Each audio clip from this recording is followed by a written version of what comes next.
Hey everybody, I'm excited to be introducing our Module 3 film, the classic comedy It Happened One Night.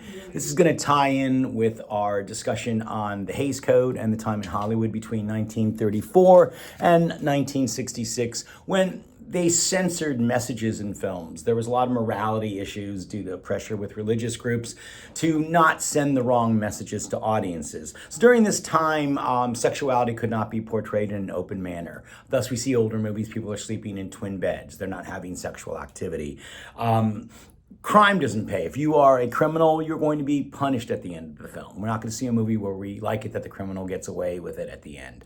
Often in these films, women got the worst of it. They could not be open or flirtatious or independent or free anymore. They had to subside and adhere to men, follow their reign. Often, if they did commit adultery or do something wrong sexually or portray themselves in an inappropriate manner, they would be punished at the end of the film. So during this time, we see a lot more westerns, action films like The Adventures of Robin Hood, big splashy musicals, and then this genre, the screwball comedy, which It Happened One Night fits in. The screwball comedy is a type of comedy film that we see a lot now. It's the romantic comedy. It's usually dealing with the battle of the sexes. There's a sharp, witty script between two people that are going to fall in love. Normally they spar at first, then they're going to fall in love. And in these films, usually the woman character, female character, is kind of causing issues or trouble for the man, and he'll eventually subside and fall in love with her. Recent examples of a screwball comedy would be a few years ago, There Was Anyone But You with Glenn Powell, where they met on a trip in paradise and they spar and fall in love. Another one is Silver Linings Playbook with Bradley Cooper and Jennifer Lawrence. Again, more serious at the subtext, but still a film that two people are going to spar, fall in love, and there's comic tones to it. Another good example is The Proposal with Sandra Bullock and Ryan Reynolds. So we still see these types of films. It Happened One Night is about two characters, Peter and Ellie. Ellie in this film is a fancy socialite. She's kind of the Kardashian of her time, and she is about to get married to somebody really important. Her family's wealthy, and she decides to run away from the family and the guy she doesn't really want to marry.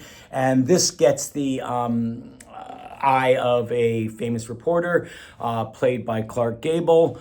His name's Peter, and he wants to get a story on her, gets the dibs on what happened. So he follows her, and she's kind of incognito, and she's on a bus, and they meet there, and he is not going to let on that he's trying to get a story on her, but they're going to meet, they're going to spar, they're going to fall in love. It's the typical romantic comedy, and this is actually one of the first comedies that does this. So it's really the grandparent of all romantic comedies with really sharp script and really good performances. It's well directed by classic director Frank Capra, who was known for Mr. Smith Goes to Washington, the Christmas film It's a Wonderful Life. He always made really good films with a lot of social undercurrents, and you see that in this film. You can still see scenes in this film where there are people on the bus suffering. They don't have enough food to eat because it's during the Great Depression. So there's always that subtext of social cause and cultural cause in his films. So a little bit about the film. It stars Claudette Colbert and Clark Gable. They're terrific together. They create a lot of sparks. Some things to look for in this film. There's a lot of, it was made actually before the code was enforced, but then it was released after the code was enforced, so it had, adhered to some edits. But there are some sexy scenes in this movie. They're hitchhiking in one scene, and Colbert's character, Ellie, pulls her skirt up to look sexy to get the guy to stop and pick them up. So there's a little bit of that sexy flirtatiousness, but then there's that also cautiousness. There's a scene where they're in a motel room together, and there's only one room, and they can't sleep together in bed like somebody would now in a film. So what they decide to do is split the bed up and then put a hotel blanket between it, and they call it the Walls of Jericho. So that will protect them, from having sex and being bad little boys and girls. So look out for that scene. That's really important.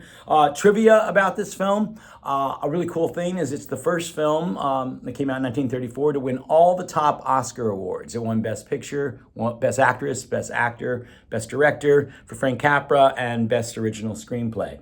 Only two of the films have done that. in history, and that would be in 1975 or 1976 for 1975's One Flew Over the Cuckoo's Nest with Jack Nicholson. And then again, it happened in 1992 for 1991's The Silence of the Lambs. I really hope you enjoy this film. I look forward to your discussion on it.